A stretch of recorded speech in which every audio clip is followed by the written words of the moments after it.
Go to overcomecompulsivehoarding.co.uk/online therapy to get 20% off your first month of cognitive behavioural therapy, with weekly sessions online with a therapist, in addition to worksheets, a journal, meditation and yoga videos, and unlimited messaging. There's strong evidence that CBT can help people who hoard, and accessing therapy online can be affordable and accessible. Find out more and get your discount at overcomecompulsivehoarding.co.uk/online therapy. Since 2013, Bombas has donated over 100 million socks, underwear, and T-shirts to those facing homelessness. If we counted those on air, this ad would last over 1,157 days. But if we counted the time it takes to make a donation possible, it would take just a few clicks. Because every time you make a purchase, Bombas donates an item to someone who needs it. Go to bombas.com/ACAST and use code ACAST for 20% off your first purchase. That's bombas.com/ACAST, code ACAST. A lot can happen in the next 3 years. Like a chatbot may be your new best friend. But what won't change? Needing health insurance. United Healthcare Tri-Term Medical Plans are available for these changing times. Underwritten by Golden Rule Insurance Company, they offer budget-friendly, flexible coverage for people who are in between jobs or missed open enrollment. The plans last nearly 3 years in some states, with access to a nationwide network of doctors and hospitals. So for whatever tomorrow brings, United Healthcare Tri-Term Medical Plans may be for you. Learn more at uh1.com. Say hello to a new era of mental health care. Cerebral is here to help you achieve your mental wellness goals with professional therapy and medication management support. 100% online. You'll experience the all-new Cerebral Way, an innovative approach to mental wellness designed around you. You'll get a personalized treatment plan from a therapist, prescriber, or both in a safe and judgment-free space. Your Cerebral therapist or prescriber will outline a customized plan with clear milestones along the way, so you can get to feeling your best. With Cerebral, you're not alone in your mental health journey. We're here to empower you to live a fulfilling life. So take that first step towards a brighter future and sign up today at Cerebral.com/podcast and use code ACAST to get 15% off your first month. Offer only valid on monthly plans. Other exclusions may apply. Offer ends July 31st, 2024. See site for details.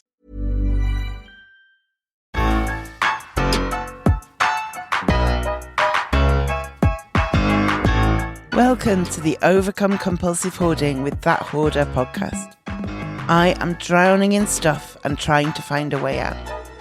Listen as I explore the issues and delve deep as somebody profoundly affected by hoarding disorder. Find out more, including links to subscribe to the podcast and all of my social media at overcomecompulsivehoarding.co.uk. Finally, I am not a doctor. I am just a hoarder doing her best. So do seek professional support if and when you need it. So I am here with Paige Pritchard. I first heard of Paige on the Financial Confessions podcast. And I was really impressed by her understanding of why people overspend. She's all about overcoming overspending without telling you that it's all about just stopping going to Starbucks. Instead, her approach involves looking at why people spend money in problematic ways and understanding what's really going on underneath as a way to address that overspending. She is a money coach, the owner of the Overcoming Overspending community, and she's the host of the Money Love podcast. Paige, how are you? I'm doing so good. I am just thrilled to be here with you to have this conversation today. I'm really excited. I think the work that you do is so important. So I'm just really happy to be here. Thank you. And thank you for coming on. As soon as I heard you on that podcast, I was like, yep, yes, please. Yeah, I feel you. We do things, obviously I know you and I talk about different things, but they're obviously so closely related, right? So happy to be here. There's a lot of crossover. So that we're all clear what we're talking about, can we start? How would you define overspending? Yeah, that's a great place to start. In my world, I think that I define it a little differently than how most people think about it, because I think when you hear the word overspending, what most people think of is they think I'm just spending either more money than I have available to me, meaning I'm going into debt, or I'm spending more than I planned to spend, which, yes, of course, like those two things absolutely meet my definition as well. But, my brand is called Overcoming Overspending. So in my world, how I personally define overspending is really any spending that you're doing that is against your own good. So sometimes that means you're spending more than you have or you're going into debt, but it could also look like, you're using shopping or buying as an emotional crutch. It could mean that you're buying a bunch of things that you're not getting a lot of use or a lot of value out of. So really, it's just any type of actions that you're taking with your money in terms of spending it, buying things that hurts you, that just isn't to your benefit, that's against your own good. So, and that looks like a lot of different things to a lot of different people. It does. I think my instant thought when I hear about overspending is big extravagant purchases. Mm-hmm. Somebody going and buying all kinds of designer things or a big car, something like that. Whereas for me, I think at the times I fall into this trap, it's lots of little extras Mm-hmm. that I think don't matter because, it only costs £3. I don't need to even think about that. But if you spend enough £3, £5, £2, £10, it adds up to a lot more. And so what are some ways that people can spot that they might be overspending? I think we know if the credit card bill is big or if we go overdrawn, but what are some other ways to spot signs of it in ourselves? Yeah, that's a great question. And you're absolutely right. I just want to kind of reiterate what you said, right? Because I see that a lot in my community as well, where it's not necessarily like these big extravagant purchases. It's kind of what I call like the death by a thousand cuts situation, where it's like, oh, it's not that much, like do, just kind of going about your day. And then before you know it, you're like, whoa, like where'd all my money go? Right. So super common. Just want to kind of reiterate what you were saying there. But some ways to kind of see like, okay, is this becoming a problem for me? Am I overspending? I think that you have like the most obvious ways, and I say that typically what kind of wakes people up initially to this problem is the financial implications of this. So obviously, like you're overdrafting your account, you can't pay your credit card off in full. You have revolving debt that you're paying high interest on. Um, Late fees, overdraft fees, that sort of thing, right? But where I kind of like to go is to dive a little bit deeper to say, okay, is this starting to impact other non-financial areas of your life? So a couple of, major areas that I see a lot. One is, how much of your time are you spending? Like your time is something that we typically don't think about a lot in terms of, shopping and buying and acquiring. But at least for the women that I work with in my community, just the amount of time that's being spent across searching for deals, researching products, reading reviews, unboxing, tracking packages, returning things, reselling things. It actually ends up to be, quite a bit of time when you actually start looking at it, holistically. So it's one, am I spending a lot of my precious time with this activity? Two, is this starting to impact my relationships in any way? Whether that's, a romantic relationship with a spouse or a partner, or it could even be other relationships that you have, friendships, sibling relationships, parent relationships. Is it starting to negatively impact the relationships in my life and create tension within those relationships? And a big one that I see too is just, is it negatively impacting what I call your financial self-confidence? That's a big one for me. It's just when you're going out and telling yourself like you're making plans for your money. So you're like, okay, I'm only going to spend this amount on whatever it is this month, right? I'm only going to spend $50 on Starbucks this month. And you end up spending $100 on Starbucks that month. Yes, of course, there's the component of that where you spent $50 more. So you have $50 less than you would have. But just the hit that takes to your self-confidence of like, I can't do the things with my money that I say that I'm going to do with my money. And that really kind of gets you to the point where I call it like the screw it mindset, where you're just like, well, screw it. Like, there's just no point. Like, there's no point in trying. There's no point in making a plan. Like, I can't do it. So I might as well just do what I want and just spend myself into financial oblivion. So those are kind of like the really big ones. And then of course in your world, I know this one's big for you. I would say the fourth and final is taking a look at your environment and just saying, how does my environment feel? Does it feel heavy? Does it feel cluttered? Am I buying a lot of things that I'm not using? Or maybe I just use like once or twice. You know, I buy a new top.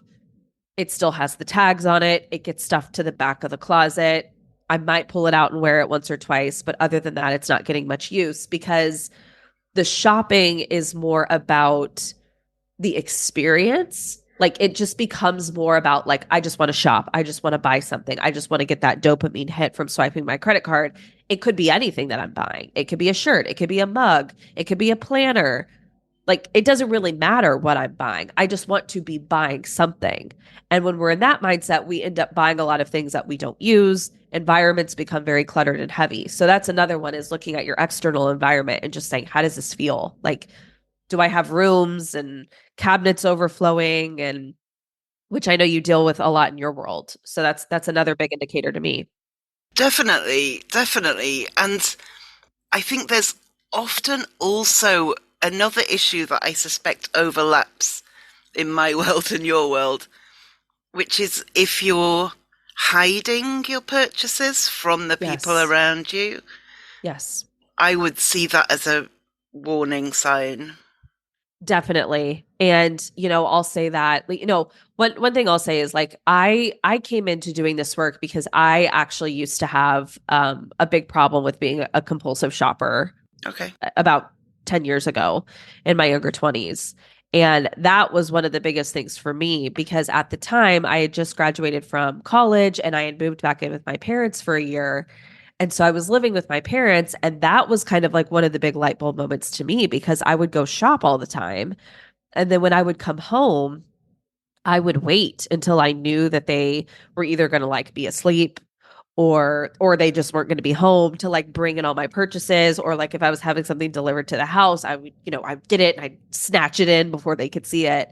And so hiding your behavior is definitely a big one. I think with anything, right? Like when you're getting to a point where you're hiding any sort of behavior, that's kind of a big, you know, red flag, so to speak, of like, okay, this is getting to a point where even I can recognize that it's getting out of control, so much so that I don't want other people to see the extent that it's gotten to. There was a phenomenon a few years ago. I don't see it so much now, thankfully, but where people would share memes and it would be like an online sales page and you could buy the thing for £10 or you could pay an extra £2 for the receipt to say something different to what you'd bought. Oh. So buy this necklace for £20, add an extra £2 and I'll write groceries on the receipt. And it was meant to be funny, but I just found it quite depressing and awful. Yeah. Yeah.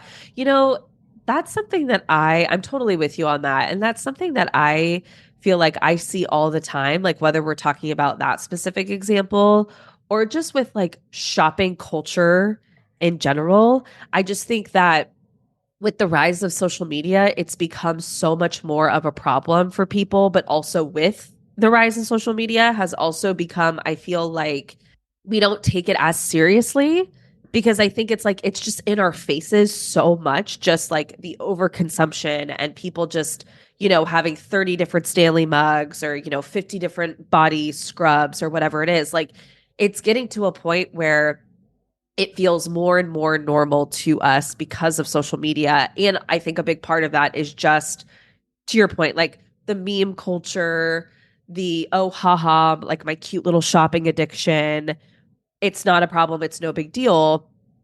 And I see it all the time in my world just because of what I do. And I'm with you. Every time I see it, I'm like, I don't necessarily, like, I know this is meant to be funny. I don't necessarily see it that way. But for anyone who's struggling with this, you obviously understand, like, it's not funny. It's not a joke. Like, the results of this can be like quite disastrous. And I think it just makes it that much harder for people to step forward and get help with this, to say like, no, this is actually a problem for me. Like, it is actually negatively impacting my life in so many ways. But then you get on social media and everyone's like laughing about it and having like, you know, making like jokes and puns about it, which again, it's like we can all have a sense of humor, but also at the same time, it's like my lived experience of this is very different than that. Like it's not funny and it's not cheeky and it doesn't feel good. So I think it's just something that is just part of our culture. Like, oh haha, it's fun. It's cute to have a shopping addiction. Like, but in reality, it's not. So there's another parallel there in that people are really flippant, aren't they, about, oh, I'm such a shopping addict, in this when they've been shopping, in the same way as someone will put a photo of a messy kitchen and say, I'm such a hoarder. And like you say, it's not that we're humorless or don't have a sense of humor, but it downplays the seriousness of what's going on for the people who read it, who have a real problem. Yes. Yes. I would completely agree with you on that. And, you know, I'll say this. That's one of the things that when the women that come into my community, because I will say this, I mostly work with women. I will work with women and men, but I think that's another big thing is like, this is primarily seen as a female issue. Again, like culturally, it's primarily seen as a female issue. And so even though like many studies have shown that like, you know, men spend just as much, if not more, when they make impulse buys or impulse purchases, like this is just as much of a problem for them in real life, they're much less likely to get help for it, just again, because of the stigma around it. Like, oh, only women struggle with this. And that comes kind of back to what you said about what I deem in my community as your spending self-concept, which is like, how do you see yourself when it comes to your spending and your buying and your acquiring? Because I think that that's just something that a lot of us like pick up along the way, especially women. Like we just go through life being told like, well, you're going to be the spender and your male counterpart is going to be the saver, and you're going to be the one that's going to make, you know, stupid impulse buys and spend your money frivolously. And then your partner's going to be the one that's going to be responsible and who's going to rein you in and who's going to keep you on a budget and whatever. And a lot of this isn't like as obvious or blatant as that. Like it's very kind of like, it's very subliminal. But a lot of us do. We come into adulthood with these self concepts, like you said, of like, oh, well, I'm just a shopper. Oh, I'm just a spender. Oh, I'm just a hoarder.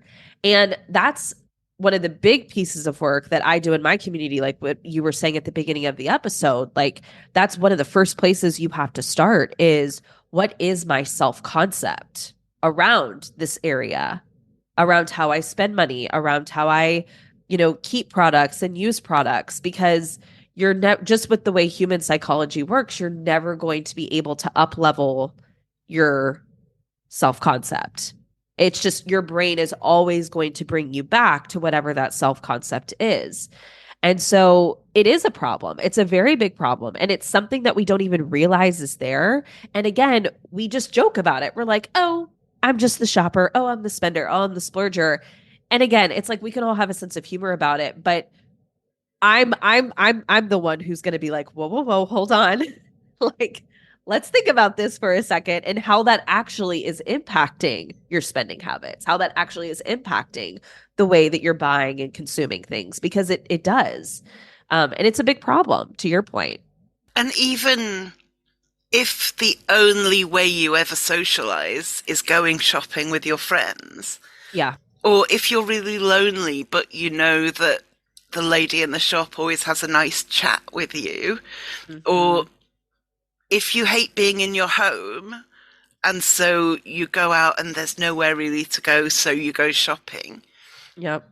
Spending is serving all of these purposes for you psychologically, isn't it? Oh, absolutely. Absolutely. Like I did a post the other day that basically said something along the lines of, going and spending a lot of your time shopping or, buying a bunch of things online or whatever it is. It's actually very rarely about just having more stuff, right? Very, very rarely. Like that's kind of what we think it's about on the surface. But if we start diving deeper, to your point, it could be about trying to regain a lost sense of control, right? I'll just run through a couple that I see a lot, right?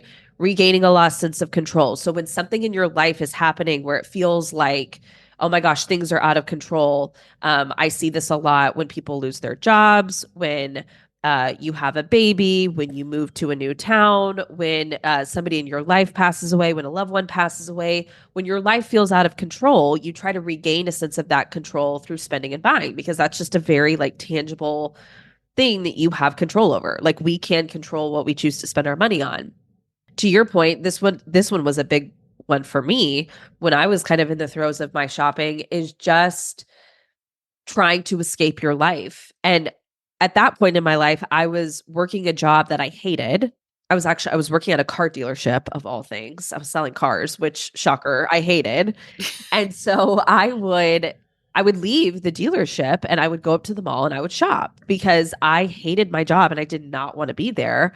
And shopping was like the one light that I had in my day. And it was the way that I chose to kind of like escape my life, escape those like hard, difficult emotions of being in a job that I didn't like. It can be about perfectionism. I know a lot of people who struggle with perfectionism. They want to have the perfect house. They want to have the perfect wardrobe, the perfect skincare routine, the perfect makeup routine. Like it has to be perfect. And so if you are a perfectionist, you might find that you try to achieve that perfection through going out and feeling like, okay, I have to have this and this and this and this and this. There's like a list in your head of all these things, all these boxes you have to check of like, I've got to have this, I've got to have this, I've got to have this. So to your point, the reasons why we do what we do with our money, specifically with our spending habits, it's so much more than just the stuff. And really getting to the root of understanding like, what is this about? Like, why am I doing what I'm doing? Is it the perfectionism thing? Is it that I'm dysregulated? Is it that I'm trying to escape my emotions? Like, what is it for me? Do things feel out of control right now and I'm trying to regain a lost sense of that control? Understanding what that is can be such a powerful thing, because then you realize like, oh, that's what I'm after. It's not actually the stuff that I'm after. Like that's what I'm after. And then we can start to work on that from there. I make this podcast because I think it's important. I started it as an outlet for myself, but it's become much more than that. And I hear from people all the time about how listening to me talk about my experience and interview specialists and experts is helping them. Hearing those stories makes the time and cost absolutely worth it. But if you want to help to ensure that the future of the podcast is sustainable, you can donate to help with costs. To send a one-off or recurring donation, just go to overcomecompulsivehoarding.co.uk/donate. Thank you. A lot of people, not just people who hoard, but I think a lot of people, often feel like we need to acquire stuff to do something. So we don't start going running, we buy all the running stuff. We don't start by learning to cook, we start by buying all the pots and pans and the recipe books. Yes. It's like we feel like the stuff gives us a particular identity when we could still have that identity without the stuff a lot of the time. How do you tackle this kind of thinking? Yeah, so that's something that's called aspirational spending, which is so common. It's It's so common, but it's also so tricky because it, like, in the moment, it seems very virtuous, of course, right? When we're like, oh, I want to start the running. So I need to go out and I need to get the shoes and the watch and this, that. To your point, I want to start cooking more at home, but I need the pots and the pans and the recipe books and things like that. So we tend to convince ourselves, and I think this is just how consumer culture works. And this is the message that consumer culture sends us, is that stuff gives you an identity. Many of us have kind of been conditioned to believe, and this is actually something really interesting to do, is to actually start paying attention to the advertising that is served to you or that you're consuming, not necessarily evaluating what is the product that they're trying to sell me, but if you actually start evaluating one of two things, because this is what advertising is, and this is what we're always being sold. We're always being sold either an identity or a feeling. One of those two things. It's actually not about the product. And that's and advertising, that's what advertising tries to sell you. They're trying to either sell you the promise of a future identity that their product is going to give you, or the promise of a future emotional experience that they think that you want. And when you can understand that, like, oh, that's what I'm being sold. I'm not being sold the pots and pans. I'm not being sold the running shoes. I'm being sold being a healthy person, having the identity of a healthy person. It really does kind of change the way that you evaluate your purchases. But because of that, we have become conditioned to say, like, oh, well, if I want to have this identity, or if I want to feel this certain way that I want to feel, then the products are what are going to give that to me. Like, we've just been conditioned to link those two things, like products to identities, products to how I feel. So anytime we want to, like, start something new, that's the first thing we do. The first thing we do is we always go, what do I need? What do I need to get? What do I need to buy? Right? And then we'll go out and we'll spend all the money and we'll buy all the things. And something that I hear a lot, kind of like the justification, I guess you could say, is people will say, well, if I go out and I invest in this new hobby, or if I invest in this new thing, it'll, like, keep me motivated to do the thing, to keep cooking or to keep running or whatever. But from what I've seen with myself and with thousands of the women in my community, it never works that way. Like, you always end up just, like, burning yourself out 2 weeks later, and 2 weeks later you're completely off of it and on to the next thing. And so it's kind of like evaluating, like, okay, well, why is that? And it's because when you understand the identity is what I'm after, the emotional experience is what I'm after, the products aren't going to give you that. The products, what I always say is, the products can help you enhance an identity that you are working to build, but they're not step one. So what I always say in my community, and I said this on the Financial Confessions podcast too, is, like, my big rule is give yourself the proof before you go and make the purchase. So sticking with this running example, it's like, okay, if you want to become someone who runs, most of the time we have what we need to just go outside and start running. Like, most of us have a pair of sneakers, even if they're old and have holes in them, whatever. Like, most of us have a pair of shoes that we can at least go outside and either walk or run in, and something that we can wear, right? Even if it's an old ratted up shirt with a bunch of holes in it. And so my thing is like, let's prove to ourselves for at least 30 days that we are going to stick with this, that it's something that we like, that it's something that has longevity, and we think that we're going to continue, because the running is what's going to give you the identity as a runner, right? Like, that's what you're after. You want the identity of a runner, and it's like, well, guess what's going to give that to you? Running. Like, going outside or getting on a treadmill and running. It's not the shoes, it's not the watch, it's not the Lulu set. That stuff can come later on if you want it to. Like, I'm not saying that it can't, but like I said, it doesn't need to be step one. And that's where most of us go first, is like, yeah, right out of the gate. What do I need, or what do I need to buy? And if you buy the stuff before you've run 100 yards, you don't know what you're going to need. Yes. I feel like you might run for 30 days and go, these old shoes are brilliant. They're really comfy and they do the job. That's fine. And the clever watch, I'm not really interested in how many calories I've burnt, but I'd really like to track the location. Whereas before you start running, you don't know. So you buy it all. Yeah.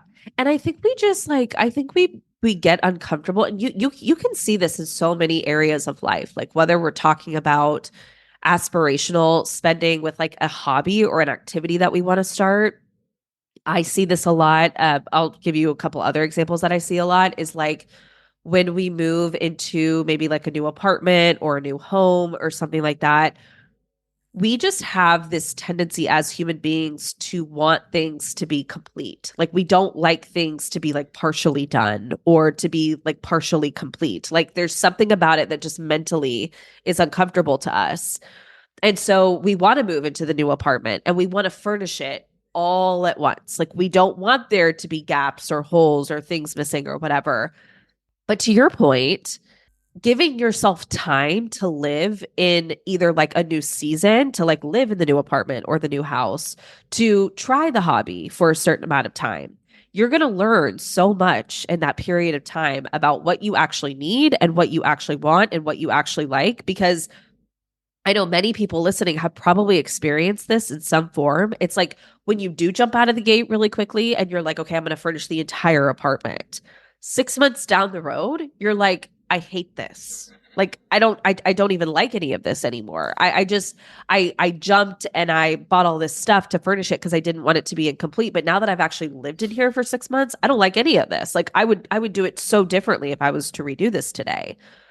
So it happens a lot, but you're completely right. Like that's why waiting and just living life in a new season, whether we're talking about a new house or you've had a baby or you started a new job and you think you have to go out and buy a completely new wardrobe, right? That's what I did. We've all done it. We've all done it. Yeah. Yeah. Yeah. It's just we can all find areas where we've done this and then shortly afterwards we've gone, oh, well, I wish I would have given myself some time to actually figure out what this was actually going to be like before I went out and spent all this money and bought all this stuff that now I realize I don't want or need. I remember being at university and I kind of thought that if I bought the books, that was as good as reading them. Like I'd done my bit by buying them and was quite resentful when I then had to read them as well, and that just possessing them wasn't enough. Yeah. I've heard you talk about having an urge jar. Can you explain what that is and what it does? Yeah. Yeah.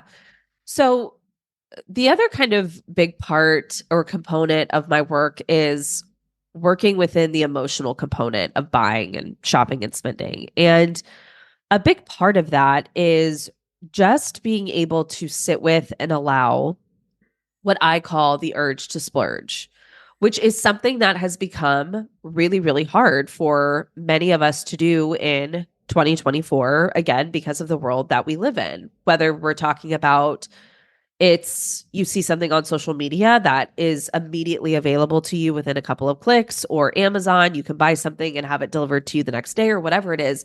We have just become primed for instant gratification. And because of that, many of us have gotten just into a habit loop of see it, want it, buy it. So the second we see something and the second that desire hits us to have that thing, to own that thing, we go and we spend the money and we buy the thing. I call it the 3 Ds, right? There's the distance between the desire and the decision. Okay. And what we want is we want that distance between those two things, between the initial desire and the decision to buy it. We want there to be a healthy amount of distance between those two things, right?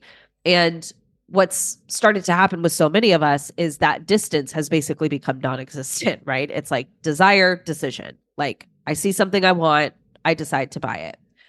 What an urge jar is it's a physical tool and a visual representation of you giving yourself distance between the things that you see that you want to buy and actually making the decision to buy them.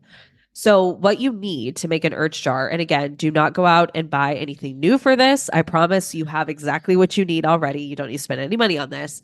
You just need 2 containers, whether we're talking about, 2 cups, 2 mason jars, whatever, just find 2 containers. And then you also need 100 of any item. So it could be paper clips, marbles, beans, just again, Legos. Like find something around your house that you have 100 of. And you're going to start with all 100 items in one container.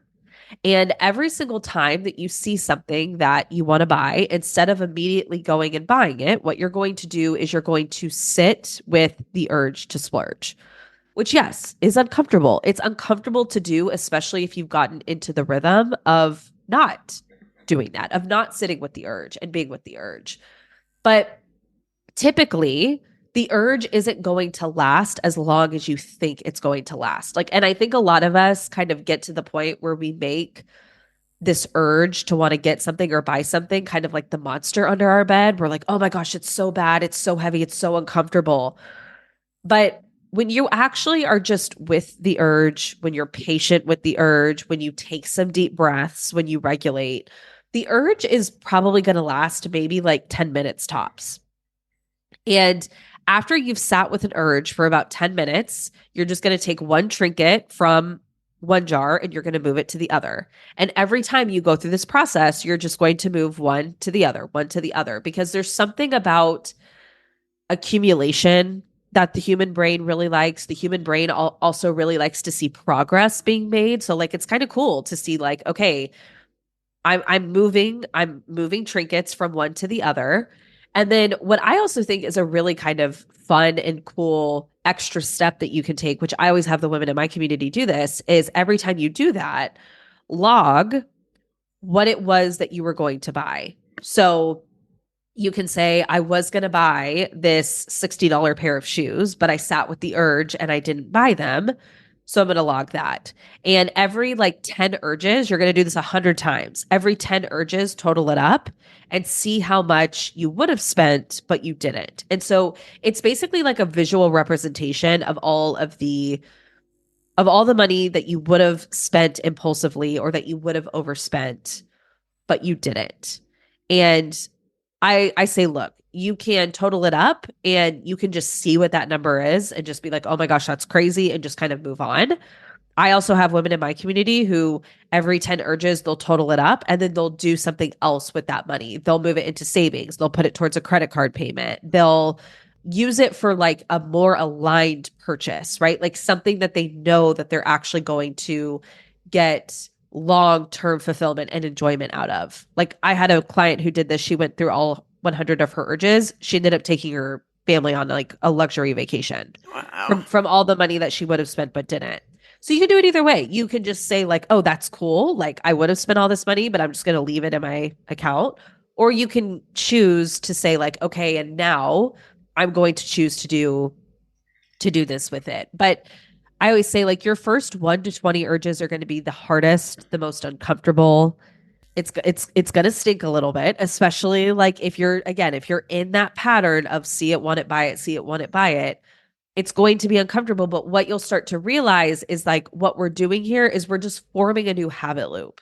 Right now, you're just in the habit of see it, want it, buy it. We're getting you through doing this 100 times. You're practicing putting distance between the desire and the decision. And that takes practice. It's just like anything. You're not just going to wake up one day and be oh, okay, well, I'm just going to completely change how I do this now and it's going to feel great and it's going to feel amazing. It's just changing or forming any other habit. But the urge jar is just a really good visual, tangible tool to help you do that, to help you keep progress. And it's also fun. It gives you something to do. It gives you a hit of dopamine. It's cool to see your little trinkets move and just to see how much money you're not spending that you would have in the past.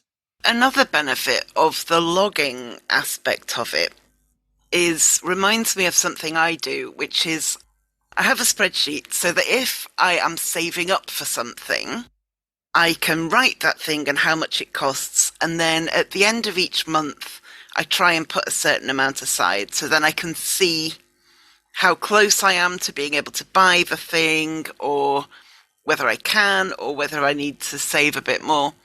And a real benefit of that is the things I add to the spreadsheet that I'm saving up for that I desperately want. When I go back to the spreadsheet, I look at a lot of those things and go, why was I so bothered about that? The moment has passed and I'm not interested anymore. Whereas if I just bought it straight away, it would still be in my house. Yeah.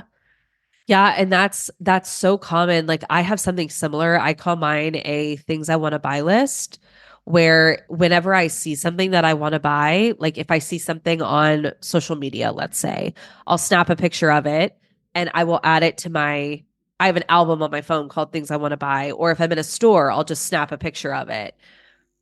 But that's the beauty of giving yourself distance, because whenever you see something that you want to buy, what's happening from just a psychological perspective is your brain is being flooded with dopamine. Your prefrontal cortex is essentially shutting down, which is kind of like the logical part of your brain where like logic and reason and forward thought lies. The pleasure systems start to activate. Even when we're talking about things like being on sale or being discounted, right? When you see like, ooh, something's super heavily discounted, or this is a really good deal, the amygdala, the part of your brain that controls your fear responses, like it's the same part of your brain that would activate if you were being chased by a bear, activates.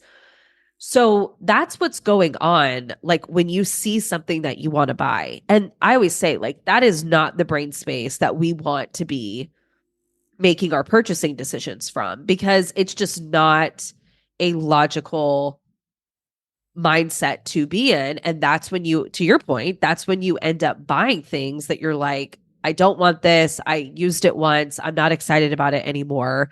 And the same thing is true for me. Like when I put things on my things I want to buy list, I would say maybe like half the stuff that I end up putting on there, I don't actually end up buying, because when I go back to revisit it, the same thing happens to me. I go, oh, okay, well, my brain just got a little hyper about that in the moment, but like I don't, like now that I have some space from this, I don't actually want this thing anymore.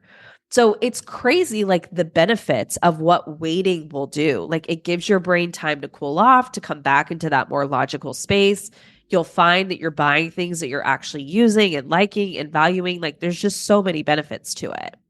And also, I think that I'll be interested to hear whether you agree, but I think that if, say, I see a book that sounds really interesting and I want to buy it, I can add it to my cart on whatever website I'm on, but adding it to the spreadsheet or going on my library website and adding it to my request list, or even adding it to my wish list instead of my cart, seem to do not quite the same thing to my brain, but 80% of that kind of hit I still get. Yeah. Well, the reason for that is, and again, this varies person to person. Okay. So like, just keep that in mind. Like it's not the same for every person, Yeah. but one of the main reasons for that is because dopamine, which is the main neurotransmitter that we're after, right? That's kind of like the feel good neurotransmitter that gets released that we're so often chasing. Dopamine is actually what they call the anticipation molecule. So you actually get more dopamine released in anticipation of something than you do with the actual event of it. So another example of this is they did a study that showed that people actually get more pleasure from the period of time leading up to a vacation than they actually do from the vacation itself, right? Because they're like, it's kind of like that period of time beforehand that you get to like relish in what's to come. For me personally, I actually love Christmas Eve Day so much more than I love Christmas Day. Like Christmas Eve Day is like so much better to me than like actual Christmas Day. And again, that speaks to what we really want is the anticipation of something. And so that's why this tool and just having a list, whether you have like a tangible list elsewhere or you're just adding things to your cart and then not actually like following through and not actually purchasing them, oftentimes, and again, like I said, it varies person to person, but for a lot of people, it gives them enough, like it scratches the itch enough to where they're like, okay, I'm good. Yeah. Right? Because you do get a hit of dopamine. You do get a hit of dopamine when you're adding something into your cart or when you're adding something onto a things I want to buy list or a wish list or something similar because you're getting to relish in the anticipation of it. So it's basically you saying it's not a no forever. It's just a not right now. And there will come a day, whether that day is a couple days from now, or maybe it's a couple weeks or a couple months from now, but like there will come a day where if I want to buy this thing and I want to have this thing, I can. That's just not going to be like right now in this moment. Yeah. Something I've talked on this podcast about a lot is the fear of scarcity. In people who hoard, this can lead people to acquire all kinds of unnecessary things to ease that anxiety. What is your advice when a fear of scarcity is what's tempting somebody to overspend? Yeah, that's such a good question. Scarcity spending, that's kind of what I call it, because again, it's a very real thing. And I see this most often with either things being on sale, or I also see this a lot with like thrifting, where we're kind of talking about like once, it's like a once in a lifetime find, right? Where it's like, or something's going to go out of stock or whatever. That is absolutely my ultimate downfall, without Is a it? question. Yeah. Yeah. Yeah. So here's kind of what I always recommend people to just do and try. I think firstly, just having a baseline awareness over what is happening in my brain isn't actually like, it's not matched to the actual threat in real life. Okay. And that sounds very like simplistic, but I think it is important to recognize that because when you are in that moment, like let's just say we go thrifting. Okay. We go thrifting. We find something that's like one of a kind, but let's just say it's like super expensive or like we know we can't afford it or we know it would kind of put us in a financial predicament down the road. But your brain is, again, kind of in that moment, like going haywire. It actually is helpful in that moment to take a couple of deep breaths because you would actually be surprised at like what just a couple of like very deep breaths will do to help you kind of like cool off your brain. And also just recognizing like my brain is trying to tell me that if I don't get this thing, that like I'm literally going to die. Like that's how it feels to me in this moment, truly. And it's not dramatic to say that because anyone who's ever lived through that, like it actually can feel that way. It's like if I feel like if I don't get this thing and like somebody else gets it, that like I feel threatened. I feel like I'm going to die. Like it feels really scary. And so reminding yourself, like in that moment, like something that I tell the women in my community to say a lot is like, I am safe. Like it will be okay if I don't get this thing. And recognizing that the worst case scenario here, like sometimes I just like to play out worst case scenario. What's worst case scenario? Worst case scenario is you don't get it and somebody else gets it. That's worst case scenario, which then you ask yourself, okay, well, what's the worst part about that? And the worst part about any situation or any worst case scenario situation is simply just an emotion. That's it. Like worst case scenario is you having to feel an emotion, whether that emotion is disappointment, whether it's regret. I mean, I don't know if you have any that like stick out to you, but like disappointment, deprivation, regret. Yeah, I think the regret is a big one.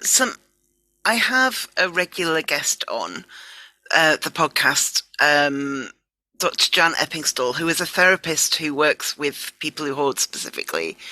And she found research that said that people who hoard have a stronger anticipation of regret than most people.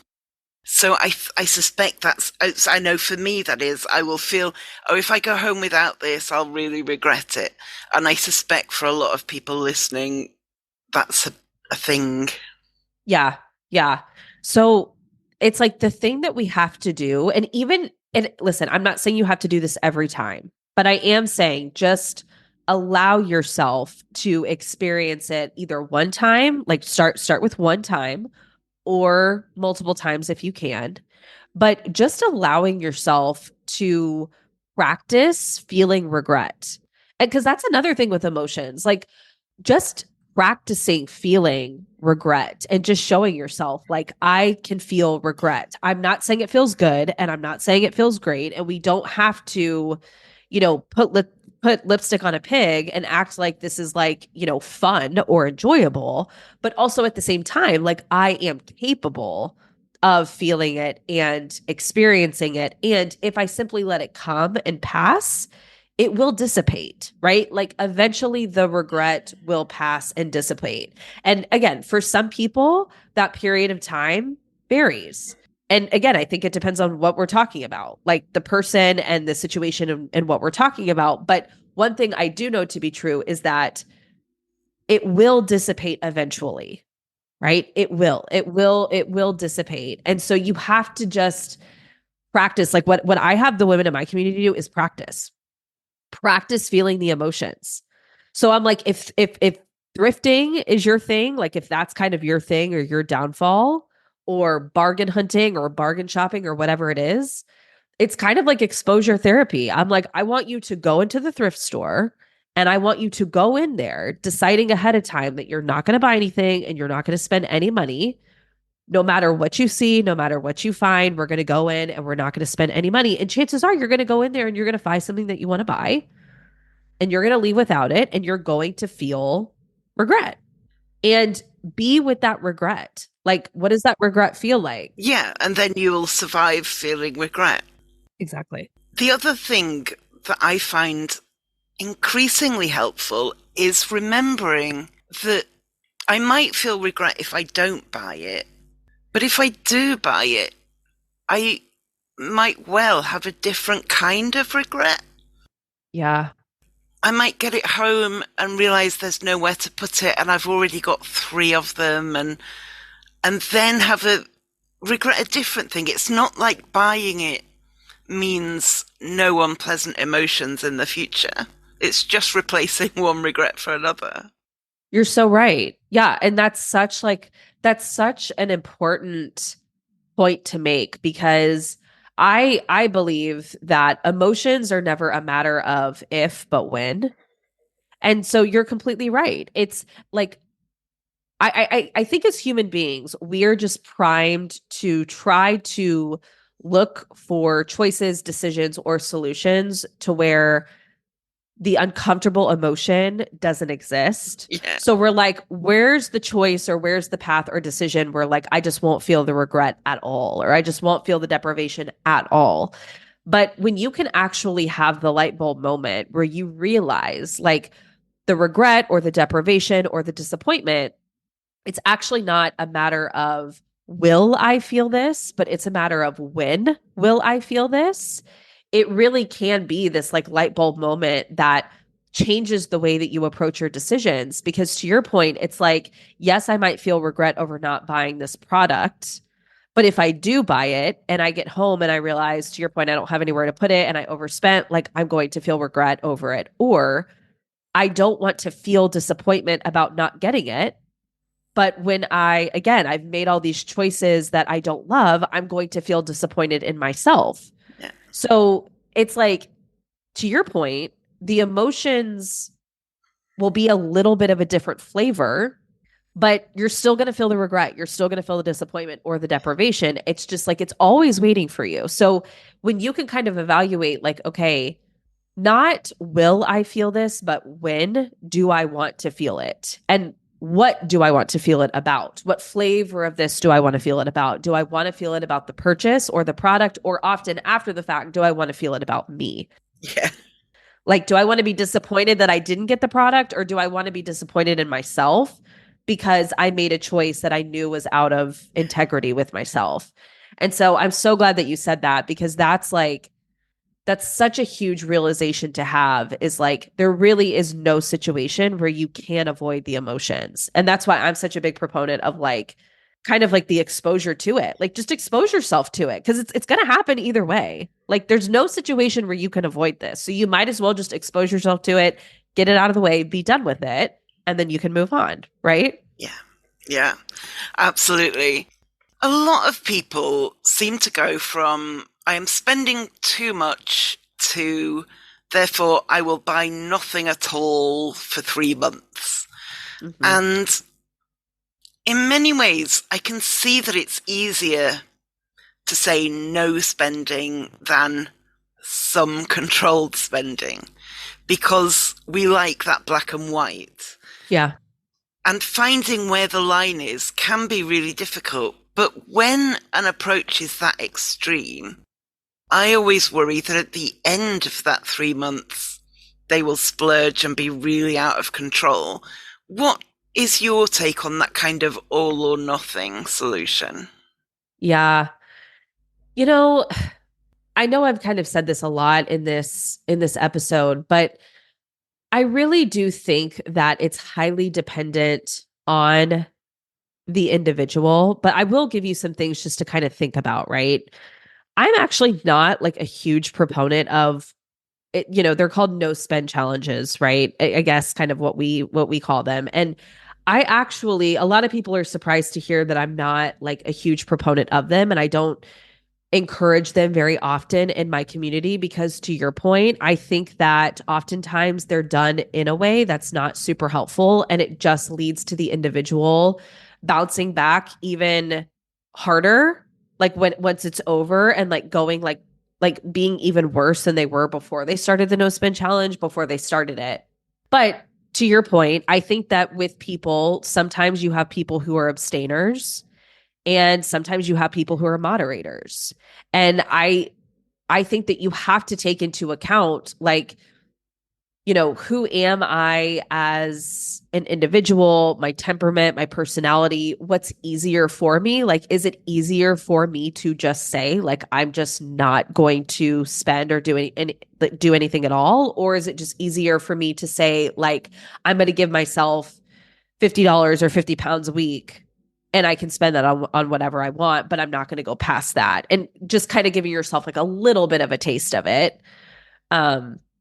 But I'll say this. So I think it's one, deciding what works best for me. What type of person am I? If you are in the abstainer category, to where you are going to say, like, okay, I'm going to do a no spend challenge. I'm not going to buy anything but like absolute necessities for a month or for 90 days or whatever it is. Just a couple of things to kind of keep in mind that I think are important. I think that if you go through a period like that, and the whole time you're focused on getting to the end, and you're really focused on all the stuff that you can't have during that time, and all of the stuff that you are wanting to buy the second that it's over, if you catch yourself in that mindset, I think that the no spend challenge will be doing more damage than good for you. And that might be a key indicator to you that you actually might be better just giving yourself a certain amount of money to spend on whatever it is every week or every month or whatever it is. Because that's the situation where when it's over and you kind of take those chains off of yourself, you're going to go buck wild and spiral. I think if you're going to do it, one of the best things that you can do is use it as an opportunity to really rediscover all of the good and the beauty and the value and the richness that you already have in your life, right? And you can do, I'll say this, you can do a no spend challenge for everything. So like what a lot of people do is they'll say, like, I'm not going to buy anything unless it's an absolute essential or necessity. And I also I've also seen people do it with specific categories. Like, I'm not going to buy clothes for a certain amount of time, or I'm not going to buy, I don't know, kitchen utensils or kitchen or like anything for my kitchen for a certain amount of time. So you can do it either way. But let's just stick with the clothes example. Let's just say you're like, I'm not going to buy any new clothes for 6 months. Well, the whole time, if you're simply just focused on, oh my gosh, those shoes are so cute. Oh my God, that blazer. Oh my God, that top. Oh my God, that dress. Oh my God. Like, that's just, it's going to be so painful for you. And I kind of call it like destructive desire. It's like having desire for something and it feeling bad and almost painful because you've like told yourself, like, I can't have that. Right. Versus, okay, I'm not going to buy any clothes for 6 months and I'm going to rediscover my closet. I'm going to rediscover my wardrobe. I'm going to make a challenge to myself to come up with 10 new outfits, 20 new outfits that I never envisioned before because my default was always just to go out and buy more. So I'm going to go and actually like rediscover that. So I think if you are going to, again, I think it really depends on the person and individual, but if you are going to do it, really use it as a period of time to rediscover what you already have, because that's the coolest part about it, right? Is when you're like, oh my gosh, like I do have a lot of really good stuff. I do have a lot of really great pieces. Like I totally forgot I had this. Like, right? Like that's so fun. And that feels, in my opinion, even better than going out and buying something new. Definitely shop your own stuff. And I think I can see the benefit as a kind of, if you're really entrenched in a pattern, I can see that a week might break the pattern. Yes. But when it's more extended, it always makes me think of before I got to the point where I realized that diets don't work. In the days when I was still dieting, I was doing this particular diet, and for months, literally months, all I could think about was chocolate brownie cheesecake. It's not even my favorite kind of cheesecake, but for some reason that was my fixation for months and months and months. I would literally lie in bed at night thinking about chocolate brownie cheesecake. And eventually, when I stopped dieting, I was like, it is time for chocolate brownie cheesecake. Yeah. And I had chocolate brownie cheesecake and it was fine. But it was not wow. It was not the best thing I've ever eaten. It was just fine. But because I hadn't been allowed it, I'd obsessed about it for months. Yeah. And I think that definitely says something, right? Because I think that's kind of what I was saying. Like, if you're going to go through it and view it as, well, I can't have these things because I've just told myself that I can't. Yeah. Right. Versus like, this is simply just like a choice that I've made. Like I'll give you a current example for me in my life, right? I made the decision this year in 2024 to stop drinking any alcohol. And I don't think I'll do it like forever for like the rest of my life, but I just kind of got to the point with alcohol where I was just like, it just felt like it was doing more bad, like damage to me than benefiting me. So I went into this year being like, okay, I'm going to try to go a whole year without drinking any alcohol. But here's the biggest part for me, because it's actually been quite easy for me, at least for the first month of this year. And when I kind of think about like why that is, because I was kind of worried about it. I was kind of worried like, oh gosh, is this going to be hard? Like, am I going to feel like restricted or deprived or whatever? And to be honest, I haven't. And I think the biggest reason for that is because I'm not being super like strict on myself of like, absolutely under no circumstances, like, are you to have a drink of alcohol? Like, I'm more so of the mindset of this is something that I'm choosing to do because I feel like I would just prefer it. I feel like it would serve me better than drinking. And also, I know that I can change my mind at any time. Like, if I want to change my mind at any time, I can. And so I think because I've had, like, yes, it is a version of completely abstaining from something, but also at the same time, I'm not being super like strict and hard on myself, which actually has made it so much easier. Definitely. Than being like, no, no, no, no, no, no, no. Because to your point, I think if I was like, no, no, no, no, no, then all I'd be thinking about is wine. Like, oh, I want to get to the end of the day so I can have some wine, but it just hasn't been the case for me. And I think it's just because I'm like, Yeah. being more easy on myself than hard on myself about it. Yeah, it makes me think of I don't know if this is international, but here quite a lot of people do dry January, Uh-huh. where after Christmas and New Year, people just need to give their livers a Yeah. break. And so quite a lot of people do dry January. And then some of those people realize that they feel loads better and they can remember their nights out and they can wake up for work and all of these things. And then it gets to February and they go, I think I'm going to carry this on. Yeah. Yeah. And Exactly. that then it's become a positive choice rather than something they're not allowed to do. And I think that is a really big difference, isn't it? Oh, it's such a big difference. Yeah. Because it's almost like when you're in the mindset of like, I'm not allowed to do this thing. It's like a little kid. It's like when you tell a little kid, like, you can't go into this room in the house, or you can't go over here, or you can't have this thing. Like, of course, what is the little kid going to do? It's all they're going to want to do because you've told them that they can't do it. And it's brought all the attention to it versus just being like, listen, we're just going to like direct our attention elsewhere. Like this is just a choice that Yeah. we've made, but we can change our minds at any time. And then to your point, you do get to a point where you're like, wait, like I like this. I like not drinking. Like the cheesecake is okay, but like I'm also okay without it. Or like I don't need to be buying all of this stuff. Like I actually prefer it so much more this way. Like it feels better this way. When you can make a shift into a new set of behaviors that way versus like I'm not going to do it, right? And putting those chains on yourself, I actually think it's such a more natural and sustainable way to go about it. Yeah, since I added graphs to my budgeting spreadsheet, I find that when I see the graph go up, that gives me a kick. When I can see that there's more in my savings than there was last month, Yeah. I I'm trying to kind of learn to get my kick there instead. Yeah. Yeah. Absolutely. I did want to sound you out actually on budgeting apps, budgeting websites, budgeting that kind of thing.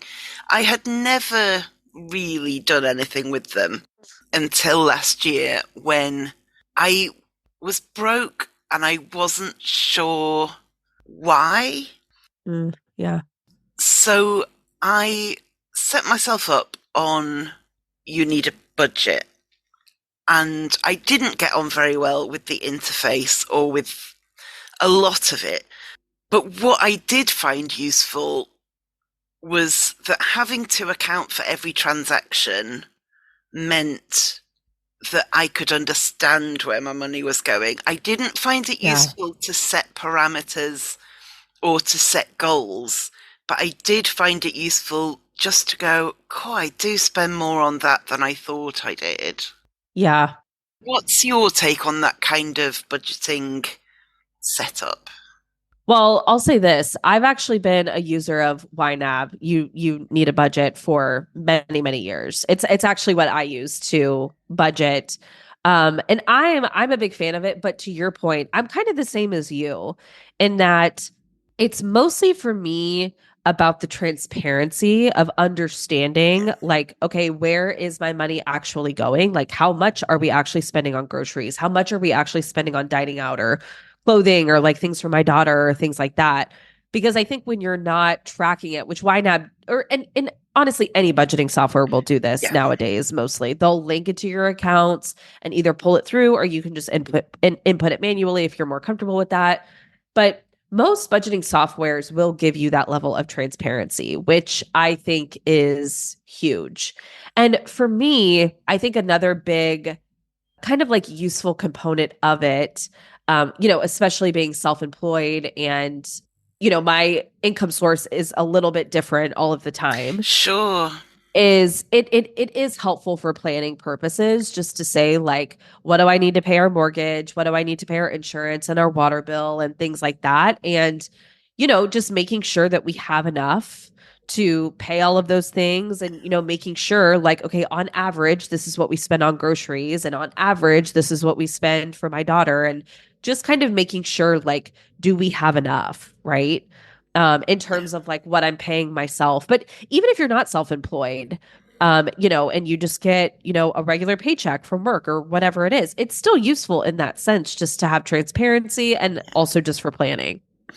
The other thing I found really useful was that it made me do something it was one of those tasks that I always knew I should do and never did. It was working out those things that you might pay for once a year. Say my car insurance. My car insurance is due soon, and I'm going to have to pay a certain amount in one go. And setting myself up on YNAB did make me finally go, okay, so it's going to be roughly that much. If I divide that by 12, how much should I put aside so that every February it isn't a big, oh God, moment? Yes. Yeah. And that's something that, like, in my YNAB, for instance, I'm more so, I like to lump everything together instead of having like an individual line item for every single thing, right? But I have a line item in my budget that I just call annual subscriptions. So anything that I have to pay annually for, I don't pay my insurance annually. I pay it every month. But like, for instance, like my Amazon Prime membership, I pay for that every year. Or like my AAA, like roadside assistance, I think I pay like, $70 or something like that every single year. But to your point, the thing is like when you have like several things like that, it can be really frustrating, like going into a month and being like, well, shoot, I totally forgot that I have to pay for that this month, because then that's going to that takes from this, and now I don't have as much for that and whatever. And that's where I kind of call it like the money roller coaster, where you get on this, like what feels like a roller coaster of like some months you have these big expenses and other months you don't. And so, but then on the months you don't, you're like, woohoo. And then you spend everything and you're like not being proactive about what's to come. And then the months that you do have more, it's like, shoot, like so it's like, it creates this whole mess. And to your point, like what I do is I just have a list of all of my annual expenses. I total them all up. I divide that by 12 so that every single month I know, like, okay, I need to set aside X amount, and that's going to cover all of my annual expenses all year. So when I do have to pay for my Amazon Prime or my AAA, I know that I have the money there, and it's not this like, oh shoot, what am I going to do? Or that stinks, because that now I have to pull this money from elsewhere. I'm ready and I'm prepared for it. And to your point, YNAB or most budgeting softwares are really helpful with helping you do that. Yeah, I now have a specific bank account just for that. So yeah, that's smart. Yeah. All of those annual expenses, I put a set amount, like you were saying, every month in there. So then when, something big, and I feel less out of control that way, which feels great. Yeah. And that's one of the biggest things, is just like managing your money in a way that's going to make you feel more in control. Because that's one of the worst feelings. One of the worst feelings ever is to feel like you're out of control with your money.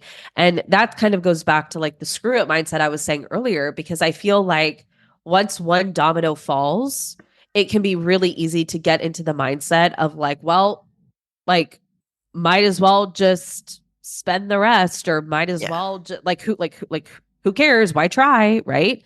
So it's like once that first domino falls, it can be really easy to just have the rest kind of fall. And so anything that you can do to like plan ahead, be proactive, set the money aside, and even just like taking the time to pull up your last 12 months of bank statements and just going through them and highlighting like, okay, well, what are the things that I have to pay for annually, or maybe quarterly, or maybe semi-annually? Like, what are those things? And instead of just being surprised about them every year, because they're really not a surprise, but like it's like they are, but they're not, right? But instead of being like, oh shoot, it's February, I have to pay my Amazon Prime, it's like, how different does it feel going into February being like, yeah, I have to pay my Amazon Prime and I'm ready. I've got the money sitting right here. It's a totally different dynamic that just makes you feel so much more in control. And it's such a more empowering place to approach your money from. Absolutely. Paige, that has been so interesting and genuinely useful. So I really appreciate you coming on. If people want to find you online, where can they do so? Yeah. So the best place, I'm most active on Instagram and TikTok. My handles are at overcoming_overspending on both of those. And like you said, I also have a podcast of my own. It's called the Money Love Podcast. So you can add that into your podcast lineup in addition to this amazing one. And yeah, I think the last place, which is more so if you would like to work together and actually work and come and join my community, I have an online membership. It's called the Overcoming Overspending membership. And you just pay monthly. So you come and you pay every single month and you can stay as long as you want or as short as you want. But that's where you're going to get my whole process. We do live coaching in there. We meet 10 to 12 times every single month. And do live coaching on Zoom. So you can get a lot of support and individualized attention in there. And it's also just a community of people who are struggling with this, right? Like they're struggling with overspending, they're struggling with their spending habits, but they're actually in a place where they're like, I'm ready to do something about it. So it's the best place, in my opinion, to do the work in. So come join us if you're ready for that. You just go to overcomingoverspending.com. Amazing. And I will link to all of those from the website at Overcome Compulsive Hoarding, all the overcoming on this call. Yeah, I love it. But Paige, thank you. It's been brilliant. Yeah, thank you for having me. Let's talk secrets. I keep my hoarding secret, and I often wonder about the effect that these secrets and this shame have on us and on mental health. To start breaking the taboo, I want to hear your hoarding secrets to discuss anonymously on the podcast. I've created a form to submit your secrets anonymously. I won't know who sends what. If you want to tell me your secret for a potential future episode, go to overcomecompulsivehoarding.co.uk/secret. Cool fact, a crocodile can't stick out its tongue. Also, you can get health insurance for a month or just under a year in some states. United Healthcare short-term insurance plans, underwritten by Golden Rule Insurance Company, offer flexible, budget-friendly coverage for you. Learn more at uh1.com. Say hello to a new era of mental health care. Cerebral is here to help you achieve your mental wellness goals with professional therapy and medication management support. 100% online. You'll experience the all-new Cerebral Way, an innovative approach to mental wellness designed around you. You'll get a personalized treatment plan from a therapist, prescriber, or both in a safe and judgment-free space. Your Cerebral therapist or prescriber will outline a customized plan with clear milestones along the way, so you can get to feeling your best. With Cerebral, you're not alone in your mental health journey. We're here to empower you to live a fulfilling life. So take that first step towards a brighter future and sign up today at Cerebral.com/podcast and use code ACAST to get 15% off your first month. Offer only valid on monthly plans. Other exclusions may apply. Offer ends July 31st, 2024. See site for details. And shout out this week to Mark Asquith on the Podcast Accelerator podcast. He is talking here about things you might buy from like marketing gurus, but honestly, it applies to every kind of sale. Have a listen. Only buy something that you feel is a bargain if you're going to use it to its full extent, and if you're going to do that right now. If not, it isn't a bargain, and there'll be another sale from the same person this time next year. You didn't miss a damn thing. Save your money. I will link to Mark's Podcast Accelerator in the show notes. But yeah, we all need to remember that a bit better, I think. Okay, thank you for listening, and I will speak to you next time. Thank you for listening to the Overcome Compulsive Hoarding with That Hoarder podcast. You can find more online at overcomecompulsivehoarding.co.uk. You can find me on Twitter at That Hoarder and on Facebook at Overcome Compulsive Hoarding with That Hoarder. To find out more about how you can support the podcast and the overall project, go to overcomecompulsivehoarding.co.uk/support and do subscribe to the podcast to make sure you don't miss any future episodes. There may be links in this podcast that earn me money. This doesn't come at any extra cost to you if you ever make a purchase through the links, and it helps to support the future of the podcast.